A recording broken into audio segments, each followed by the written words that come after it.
कहाँ तक आ गए थे अपन?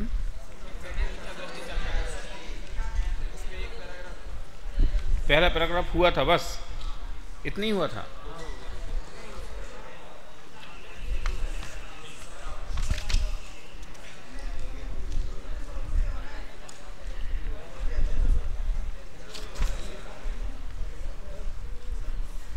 चलो, किसको पढ़ना है?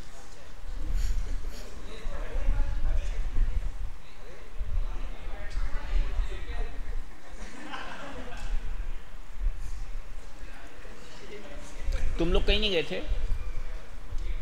कहीं नहीं? महिला मंडल का नंबर नहीं लगा?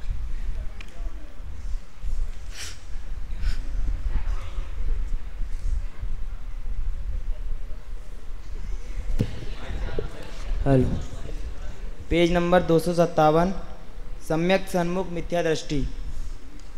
अब सम्यक के सन्मुख जो मिथ्या दृष्टि हैं उनका निरूपण करते हैं। कोई मंद कसाय आदि का कारण पाकर ज्ञानावरण आदि कर्मों का क्षयोपशम हुआ, जिससे तत्व विचार करने की शक्ति हुई, तथा मोह मंद हुआ, जिससे तत्व विचार में उद्यम हुआ, और बाह्य निमित्त देव गुरु शास्त्रादिक का हुआ, उनसे सच्चे उपदेश का लाभ हुआ। वहाँ अपने प्रयोजनभूत मोक्ष मार्ग के देव गुरु धर्मादिक के जीवादि तत्वों के तथा निज पर के और अपने को अहितकारी हितकारी भावों के इत्यादि के उपदेश से सावधान होकर ऐसा विचार किया कि अहो, मुझे तो इन बातों की खबर ही नहीं, मैं भ्रम से भूलकर प्राप्त पर्याय में तन्मय हुआ, परंतु इस पर्याय की तो थोड़ी ही काल की स्थिति है, तथा यहाँ मुझे सर्व निमित्त मिले हैं, इसलिए मुझे इन बातों को बराबर समझना चाहिए, क्योंकि इनमें तो मेरा ही प्रयोजन भाषित होता है। ऐसा विचार कर जो उपदेश सुना उसके निर्धार करने का उद्यम किया। वहाँ उद्देश्य, लक्षण निर्देश और परीक्षा द्वारा उनका निर्धार होता है, इसलिए पहले तो उनके नाम सीखे, वह उद्देश्य हुआ, फिर उनके लक्षण जाने, फिर ऐसा संभवित है कि नहीं, ऐसे विचार सहित परीक्षा करने लगे। ठीक है, यहाँ तक की बात अपन पिछले समयों में कर चुके हैं। ऊपर तो 5 लब्धि के सामान्य बात आई, फिर यहाँ उपदेश का सीखने का क्रम। जो सबसे पीछे विद्यार्थी बैठा वो आगे आ जाए, ये समाज में आ जाओ जरा, शेड्यूल कास्ट जैसे मत बैठो।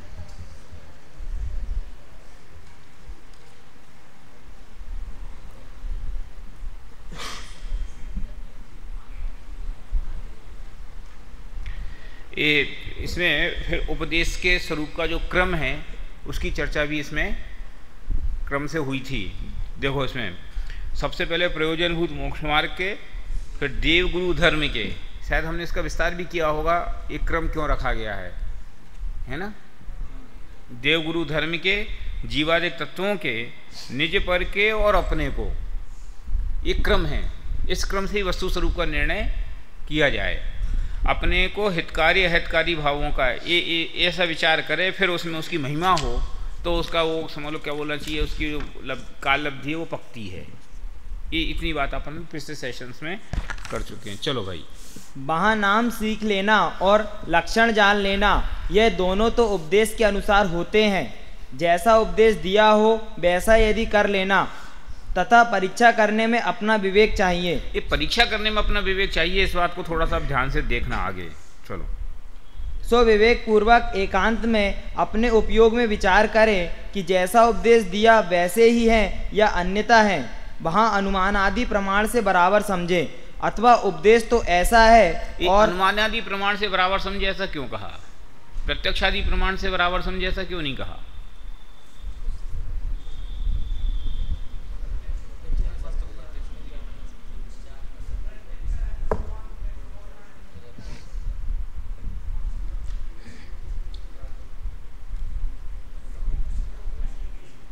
अरे, 2 प्रमाण है ना, प्रत्यक्ष और अनुमान, एक परोक्ष। तो इसमें अनुमान प्रमाण अथवा परोक्ष प्रमाण को ग्रहण किया, प्रत्यक्ष प्रमाण को उन्होंने गौण किया, ऐसा समझो। ऐसा क्यों?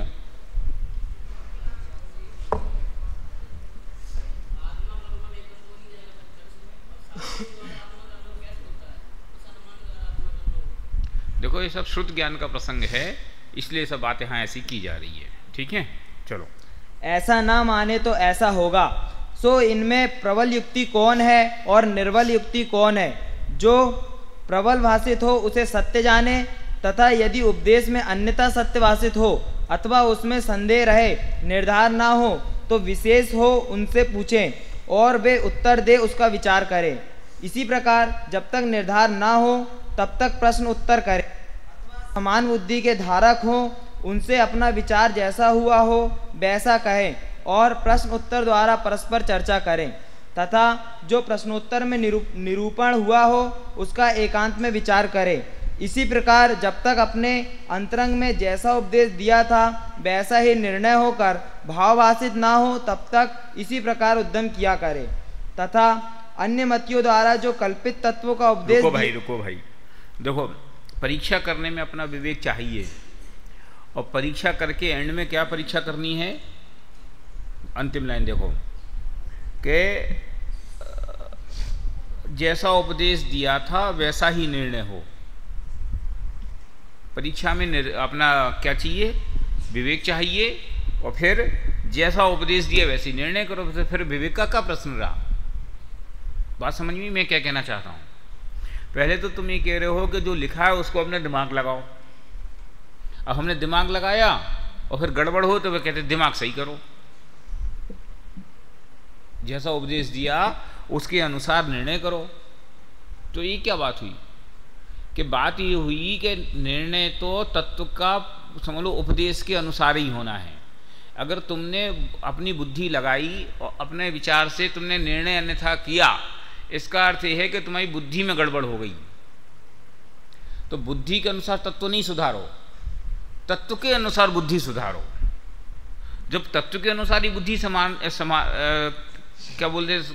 संभालनी है तो फिर हम वैसे ही संभाल लेंगे। फिर आप परीक्षा करने की क्यों कहते हो। अगर हमें जैसा जिनेंद्र भगवान ने कहा है वो ही मानना है, वो तो हम पहले दिन मानने तैयार थे। फिर आपने कहा को कि नहीं भैया हमारी कहीं मत मानो, अपना दिमाग लगाओ। तो इसलिए क्योंकि जब आप उसमें निर्णय करोगे तो फिर वो सर्वज्ञ का ज्ञान ना होकर के वो आपका खुद का ज्ञान भी हो जाएगा।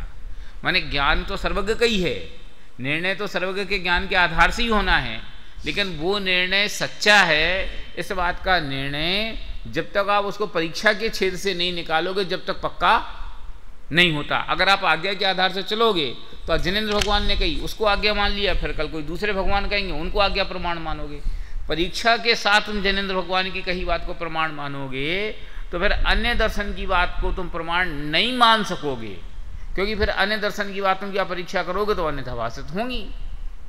और जैन दर्शन में कि जैन दर्शन की कही गई बातों की परीक्षा करोगे तो वह अन्यथा भाषित नहीं होंगी।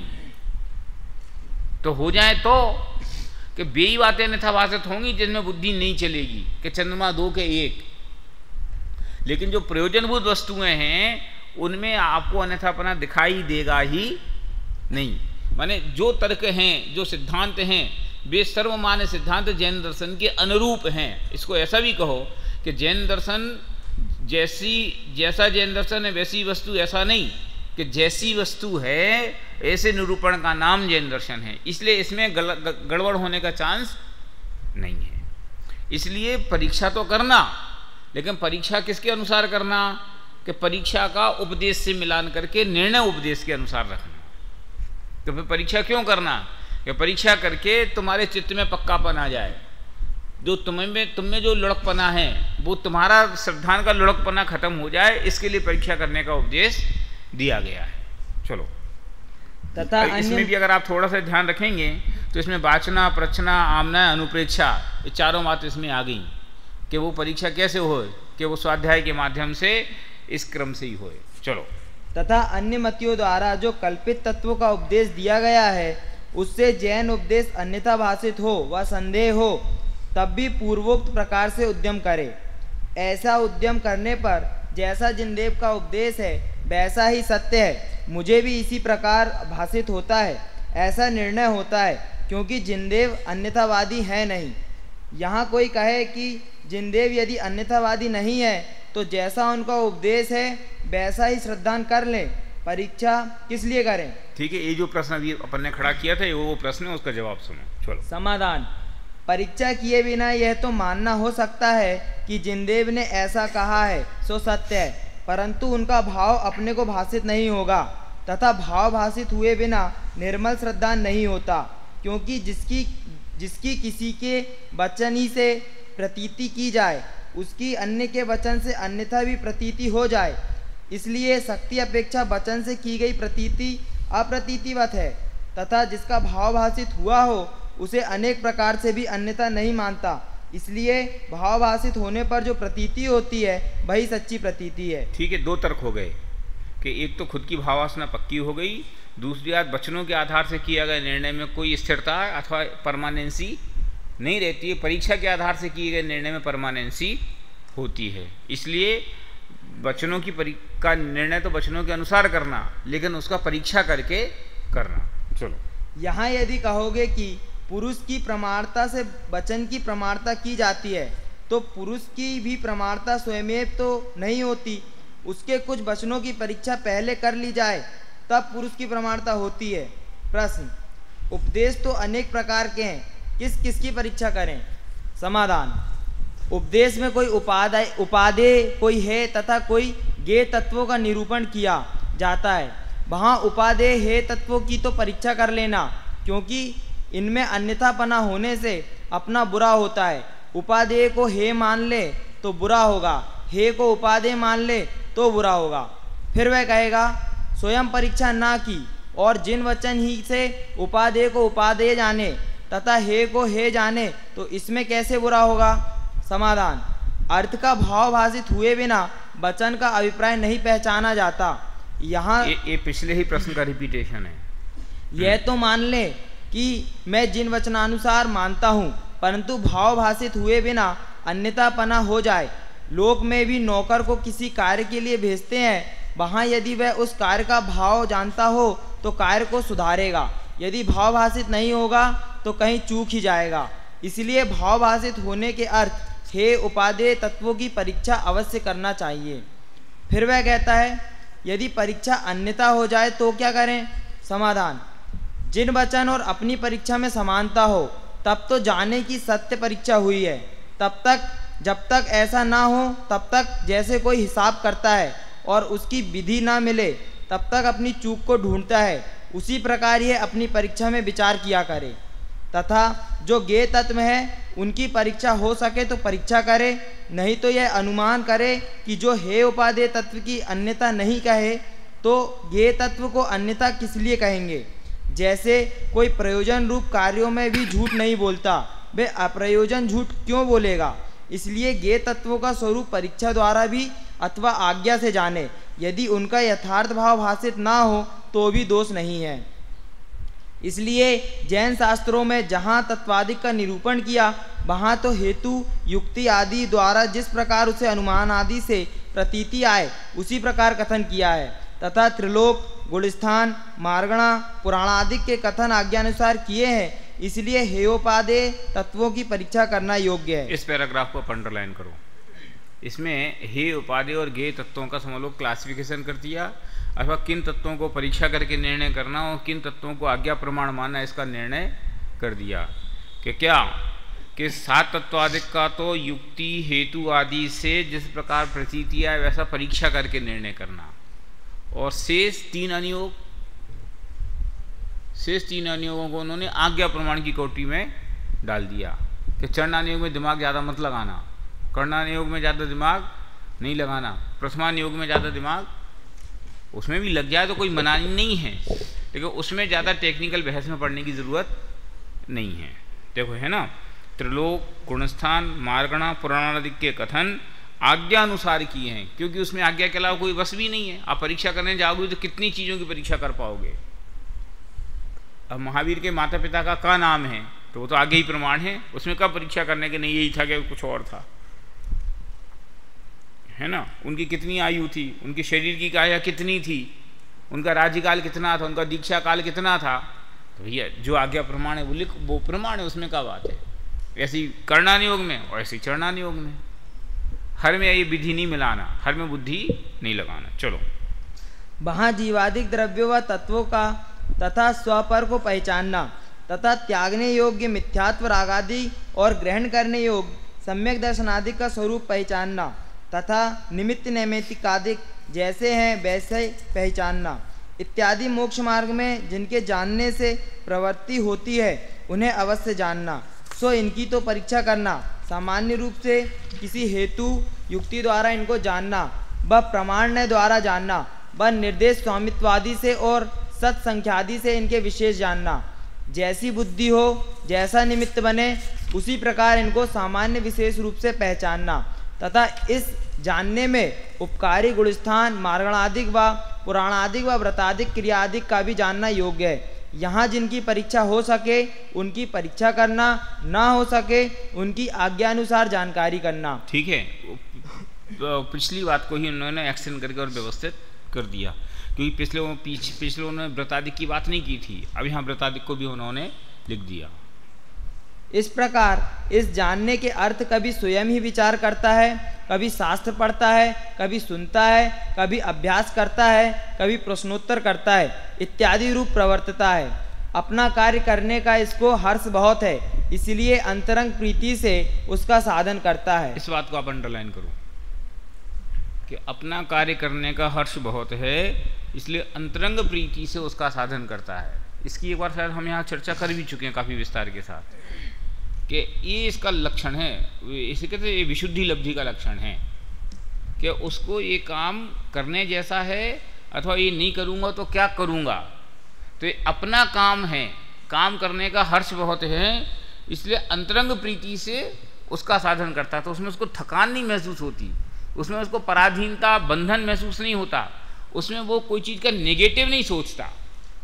जैसे होता है ना, खुद को कोई काम करने जाना हो और हम कोई से परमिशन लेने जाएं तो वो 50 अड़चनें दिखाता है, तो आप हर अड़चन का समाधान निकालते जाते हो। आप उसको वो काम कैसे होगा ये सोचते हो, और जिसको परमिशन नहीं देनी है वो ये सोचता है वो काम कैसे नहीं हो। क्यों? क्योंकि उसको वो काम करना नहीं है और तेरे को वो काम करना है। तो जिसको करना है वो सोचता है वो कैसे होगा, और जिसको नहीं करना है वो कैसे सोचता है। ये विशुद्धि लब्धि का लक्षण है कि मोक्ष मार्ग के कार्य में उसको उत्साह न बढ़ते। इसका अर्थ है कि वो देखा देखी बात करता है। अंतरंग प्रीति क्या है, अपना कार्य करने का हर्ष बहुत है, इसलिए अंतरंग प्रीति से इसका साधन करता है। माने इसमें क्या मोटिवेशन चाहिए, इसमें क्या फोर्स चाहिए। कि घर में लड़की की शादी हो तो फिर ये उपदेश देने की ज़रूरत पड़ती है कि भैया अब थोड़ा सोना कम करो, थोड़ा ग्रीटिंग कार्ड छपाओ, थोड़ा मेहमानों को बांटो, मेहमानों की लिस्ट बनाओ, उसकी तैयारी वो अपने आप दिमाग में दौड़ती है। सोच सोच के विचार होता है, वो लिस्ट सोच सोच के बनाता है कि दिमाग में 24 घंटे फिर वही बात धुन के रूप में चलती। व्यापार में बैठे तो भी उसके दिमाग में कोई ग्रह, अरे यार इसको तो हम लिस्ट बनाने भूल ही गए थे। होता कि नहीं होता कि जो काम उसको करने में रस दौड़ता है उसके साधन, उसके उपाय, उसके लिए सुविधाएं वो सब जुटाता है, उसकी असुविधाएं कोई नहीं गिनता। घर में शादी होती है तो उसको खाने नहीं मिले, सोने नहीं मिले तो परवाह करता है, और दूसरे के घर शादी में जाए और ढंग के सोने नहीं है, कहाँ कैसी जगह आ गए गाना गाता है। और खुद के घर की शादी में, खुद के घर की शादी में व्यंजन कैसे बने तो वो चखता भी है, खाता है, खाने के बावजूद भी उसको उसका स्वाद, उसको तो काम दिखाई देता है, उसको दूसरी चीज़ें दिखाई देती। और मेहमान मजा मारते हैं, और होस्ट तो काम के प्रेशर में। ये है ना, अंतरंग प्रीति से उसका साधन करता है। इसको आप बहुत महसूस करोगे तो आपको वो ये पंक्ति का आनंद आएगा कि अपना काम करने का हर्ष बहुत है, इसलिए उसको अंतरंग प्रीति से साधन करता है। तो इम्पोर्टेंट क्या है कि ये काम मेरा, माने मोक्ष मार्ग प्रकट करने लायक है, मोक्ष मार्ग में सुख है, और मैं अगर ये नहीं करूँगा तो मैं कहीं का नहीं रहूँगा, ये बात निर्णय में आएगी। तो फिर उसके लिए उसको मोक्ष मार्ग के जो भी उपाय हैं, मोक्ष मार्ग के जो भी साधन हैं, उसमें हर्ष बरतेगा, फिर अंतरंग प्रीति से उसका साधन करेगा, फिर उसमें उसका प्रमाद नहीं होएगा। फिर ना उसको सामायिक में प्रमाद होगा, ना उसको मुनि दीक्षा में प्रमाद होगा, ना उसको छान के पानी पीने में प्रमाद होगा, न 4 हाथ आगे जमीन देख करके चलने में प्रमाद होगा, ना अंजुलि में, माने अब वो जितनी उसकी क्रियाएं, जितने साधन है वो सब देख लो। ना उसको देव पूजा में प्रमाद होगा, ना गुरुपास्ती में, ना स्वाध्याय में, ना संयम में, ना तप में, ना दान में, सब में नहीं होगा। क्यों? अंतरंग प्रीति है। अब क्या, अपना कार्य करने का हर्ष बहुत है, इसलिए अंतरंग प्रीति से इसका साधन करता है। ये लाइन बहुत माने भाव मीनिंगफुल है। चलो, इस प्रकार साधन करते हुए जब तक सच्चा तत्व श्रद्धा ना हो, यह इसी प्रकार है, ऐसी प्रतीति सहित जीवादि तत्वों का स्वरूप आपको भाषित ना हो। जैसे पर्याय में अहम बुद्धि है, वैसे केवल आत्मा में अहम बुद्धि ना आए, हित अहित रूप अपने भावों को ना पहचाने, तब तक सम्यक के सन्मुख मिथ्या दृष्टि है। यह जीव थोड़े ही काल में सम्यक को प्राप्त होगा, इसी भाव में या अन्य पर्याय में सम्यक को प्राप्त करेगा। अब सम्यक दर्शन की प्राप्ति का पुरुषार्थ क्या है? सम्यक दर्शन प्राप्त करना हो तो उसकी प्राप्ति का पुरुषार्थ क्या है? कि तत्व निर्णय करना ये पुरुषार्थ है। अगर कोई उपदेश भी है तो उपदेश किस बात का है? कि तत्व का निर्णय करो। तत्व का निर्णय होगा तो बाकी सब बातें हो जाएंगी। तो तत्व का निर्णय कब तक करना? कि जब तक ये 3-4 काम ना हो जाएं, कि सच्चा तत्व श्रद्धा ना हो, यह इसी प्रकार ऐसी प्रतीति ना आए, जैसी पर्याय में हम बुद्धि है वैसी आत्मा में हम बुद्धि न, वैसी केवल आत्मा में हम बुद्धि न आए, और हित अहित रूप अपने भावों को, एक कसौटी है सम्यक दर्शन की। कि जब तक ये 4 चीजें ना हो तब तक क्या करे? कि तब तक इसी प्रकार से तत्वाभ्यास करे। तब तक क्या करे? कि हर्ष बहुत है इसलिए अंतरंग प्रीति से उसका साधन करे। कि क्या करे? कि कभी स्वयं विचार करता है, कभी पढ़ता है, कभी सुनता है, कभी अभ्यास करता है, कभी प्रश्नोत्तर करता है। माने इसके अलावा कुछ करने का कार्य नहीं है। बाकी जो होगा वो अपनी काल लब्धि, अपनी होनहार के अनुसार जैसा होना होगा वैसा होगा। और देखो कितनी छूट दी कि अगर ऐसा वो करेगा तो थोड़े ही काल में सम्यक प्राप्त करेगा। वो थोड़ा काल क्या? कि इस भाव में या अगले भाव में या अन्य पर्याय में सम्यक को प्राप्त करेगा। चलो, इस भाव में अभ्यास करके परलोक में त्रिंचादि गति में भी जाए तो वहाँ संस्कार के बल से देव गुरु शास्त्र के निमित्त बिना भी सम्यक हो जाए, क्योंकि ऐसे अभ्यास के बल से मिथ्यात्व कर्म का अनुभागहीन होता है। जहाँ उसका उदय ना हो वहीं सम्यक हो जाता है। मूल कारण यही है। देवादिक का तो बाह्य निमित्त है, सो मुख्यता से तो इनके निमित्त से ही सम्यक होता है। तारतम्य में पूर्व अभ्यास संस्कार से वर्तमान में इनका निमित्त ना हो तो भी सम्यक हो सकता है।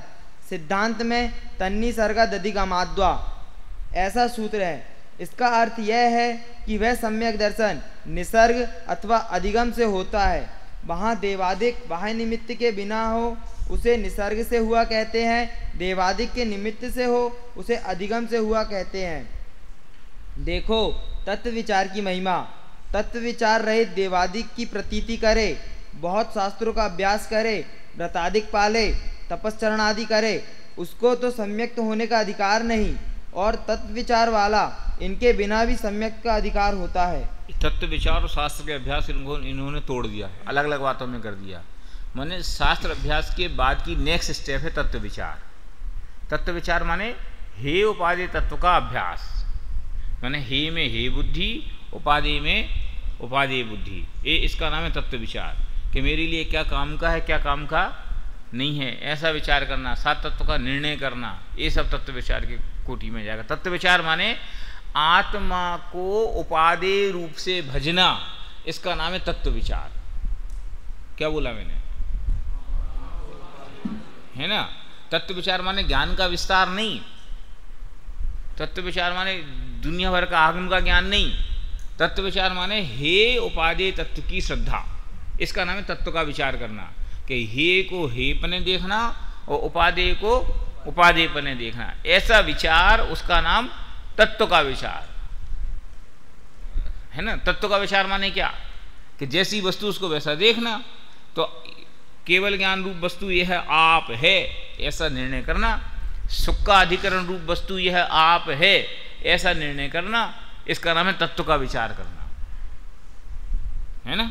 चलो, तथा किसी जीव को तत्व विचार होने के पहले कोई कारण पाकर देवादि की प्रतीति हो, वह व्रत तप का अंगीकार हो, पश्चात तत्व विचार करे, परंतु सम्यक का अधिकारी तत्व विचार होने पर ही होता है। तथा किसी को तत्व विचार होने के पश्चात तत्व प्रतीति ना होने से सम्यक तो नहीं हुआ और व्यवहार धर्म की प्रतीति रुचि हो गई, इसलिए देवादि की प्रतीति करता है, वह व्रत तप को अंगीकार करता है। किसी को देवादि की प्रतीति और सम्यक युगपद होते हैं तथा व्रत तप सम्यक के साथ भी होते हैं, और पहले पीछे भी होते हैं। देवादिक की प्रतीति का तो नियम है, उसके बिना सम्यक्त नहीं होता। व्रतादिक का नियम है नहीं। बहुत जीव तो पहले सम्यक्त हो पश्चात ही व्रतादिक को धारण करते हैं, किन्हीं को युगपद भी हो जाते हैं। इस प्रकार यह तत्व विचार वाला जीव सम्यक्त का अधिकारी है, परंतु उसके सम्यक्त हो ही हो ऐसा नियम नहीं है, क्योंकि शास्त्र में सम्यक्त होने से पूर्व पंचलब्धियों का होना कहा है। ठीक है कि देवादिक का निर्णय करने का तो नियम है, उसके बिना तो ये बात स्टार्ट नहीं होगी और शेष कोई बात का नियम नहीं है। 5 लब्धियों की चर्चा अपन कल करके इस प्रकरण को पूरा करेंगे, कल 7वां अध्याय पूरा करेंगे। देखो क्योंकि इसमें ऐसा है कि 5 लब्धियों में इसमें प्रायोग लब्धि का बहुत विस्तार दिया है, जो अपन को समझ में कम आता है उसको पढ़ने का विषय है। ठीक है, शेष जितनी चर्चा भी करेंगे।